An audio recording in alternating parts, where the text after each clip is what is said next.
يا أبيض يا أسود. اتصال من لبنان. من السعودية مساء الخير محمد. اتصال ليلى من الإمارات. لؤي من الأردن. من العراق مين معنا؟ أنا حسن من مصر. ازيك يا حسن؟ عيش ربي يخليك ومساء النور. ضيوف ومشتركين وألعاب والربح $4000 على الأسبوع المقبل. يا أبيض يا أسود، الخميس الساعة 10:30 بتوقيت السعودية على شاشة المستقبل الفضائية.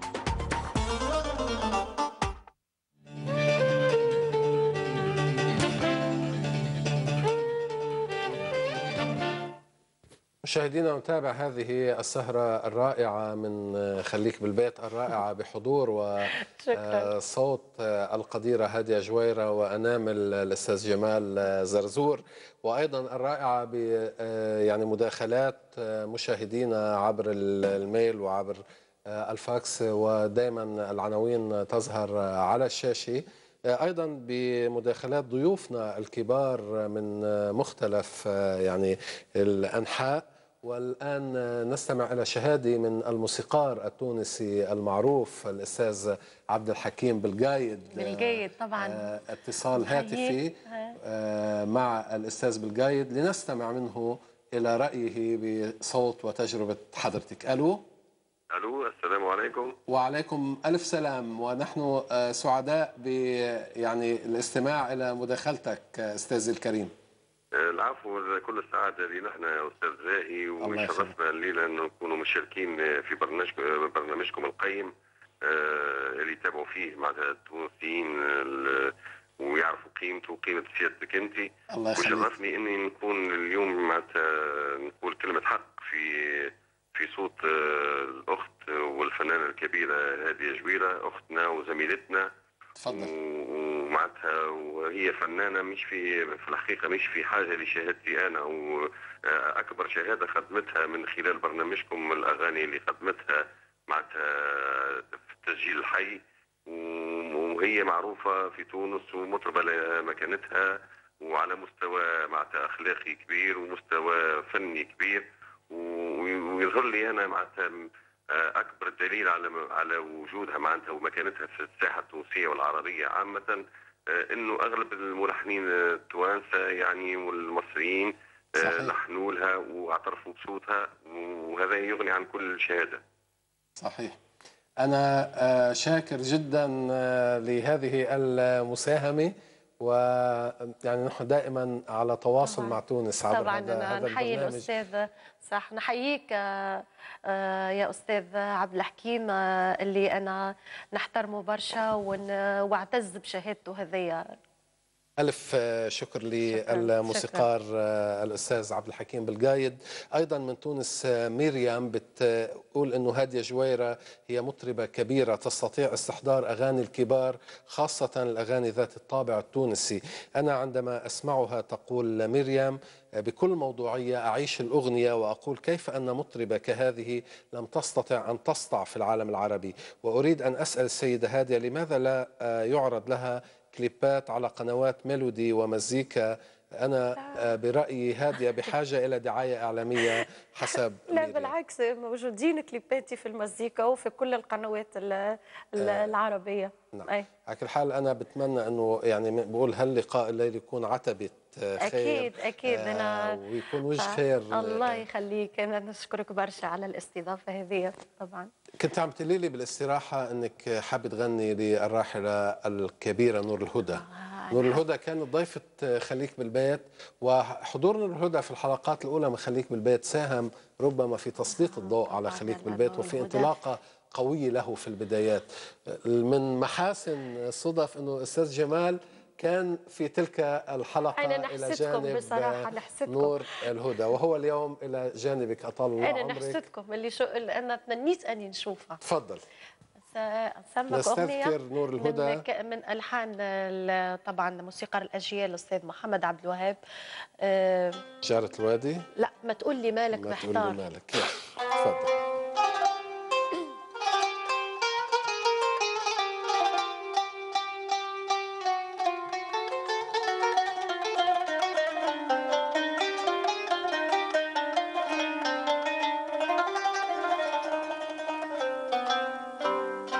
ما تقولي مالك محتار يا وخايف كده ليه قدامك؟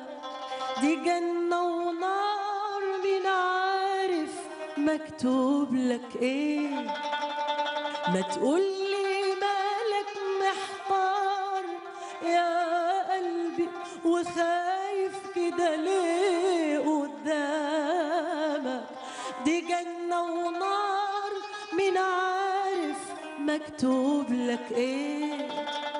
يا اللي عينيا مش طايلة روحي بدموعها شايفاك، يا اللي عينيا مش طايلة روحي بدموعها شايفاك، مكتوب لقاسي في هواك من غير ما اقول لك أهواك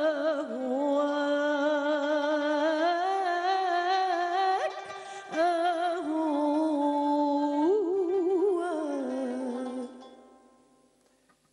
11 سنة مروا على استقبالي لنور الهدى بخليك بالبيت. الله يرحمها. الأيام تجري. بتركض ركض. أشار الأستاذ عبد الحكيم بالقايد لأنك عم تغني يعني على الهوى وبشكل على فكرة هو ملحن كبير. نعم. والأغنية اللي موال يا دنيا مشواري ذيك من تلحينه اللي نعم. سؤالي هو لحضرتك الغناء على القاعد، يعني نحن بنعرف المطرب بيوقف بغني على المسرح على القاعد، ومع احترامي طبعا أستاذ جمال مع آلة موسيقية وحدي، و يعني بفقدك بعض امكانياتك الصوتيه ولا على القاعد على الواقف كيف ما اجدد هالقد واسع؟ هو طبعا هو الفنان لازم وقت يكون واقف. نعم. يكون يتنفس احسن.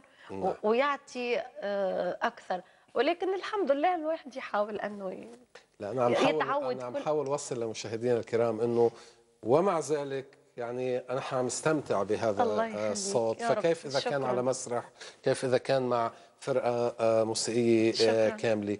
نحن وعدنا بأسمهان صح؟ إن شاء الله. ما بدي تعبك أنا. لا ما تعبنيش، تعبك راحة يا أمان. تفضل.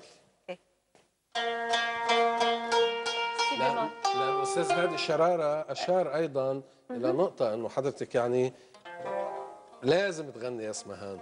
إن شاء الله.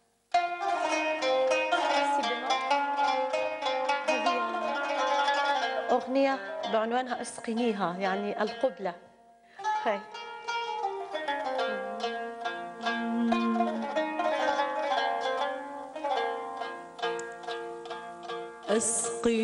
اسقنيها بأبي أنت وأمي،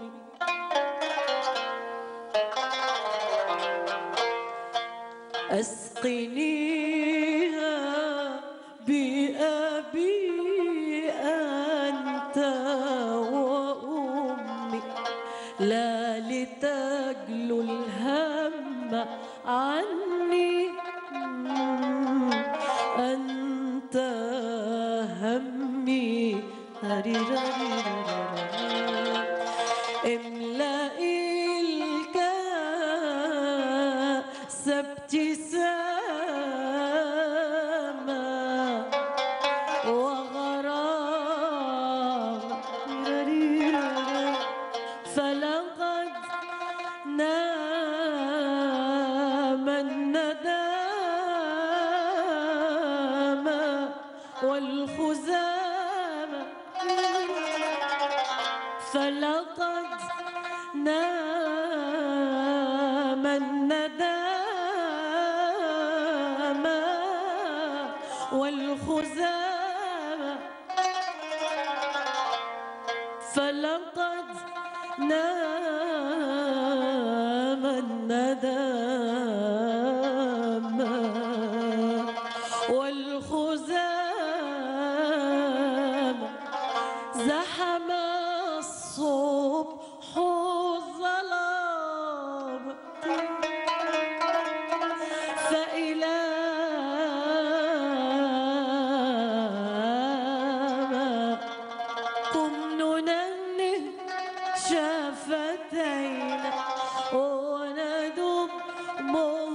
أتينا راضي الحب علينا يا حبيبي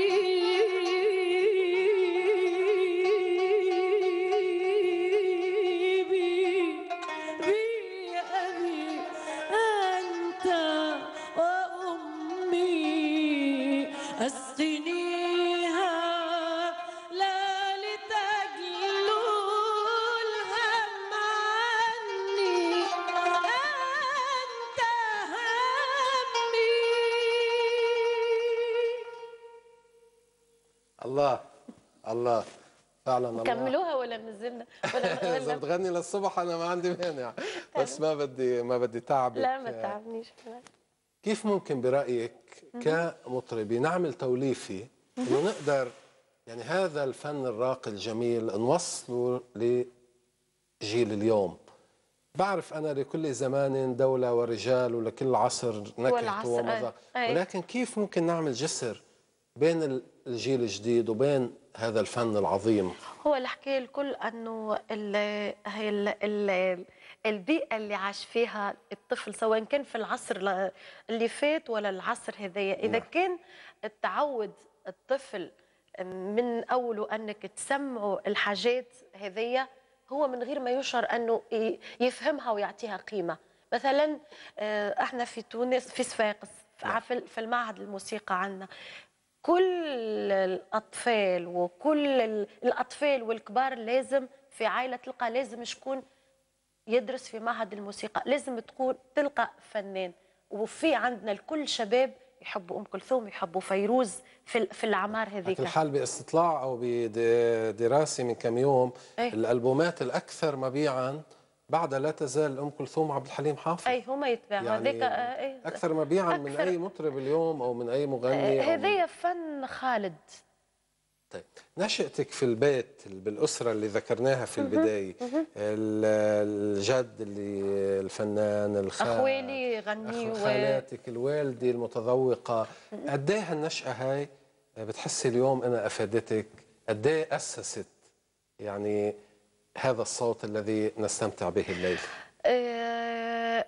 المدرسة هذه خلتني أني طبعا بحكم خاطر هو الغناء ما يكتسبش في لحظة في يوم. نعم. يعني هو تراكم سنين وخبرات نعم. يعني بحكم السنين هذوما ال 25 سنة هما اللي خلوني نحس بالقيمة اللي كنت قبل ما كنتش نعطي قيمة أنا صغيرة للأشياء اللي نسمع فيها هذه، كنت نغنيها بالفطرة. نعم. ولكن في وقتنا هذا أعطيتها قيمة بحكم الموجة والعصر هذايا، أعطيت ولا زلت أعطيها قيمة ولن أستغنى عنها ولن أتخلى عنها، وأنا حتى في البيت ما نسمع إلا الحاجات هذه. تحية لتلك البدايات ولتلك الأسرة ولتونس طبعاً. جمعاء، المالوف التونسي والعروبي التونسي، العروبي اللي بتريدي. اوكي انا ماجور دو ماجور. بعد شوي رح اطلب من حضرتك تغني بالفرنسيه اذا ما في مانع. حاضر ما في مانع.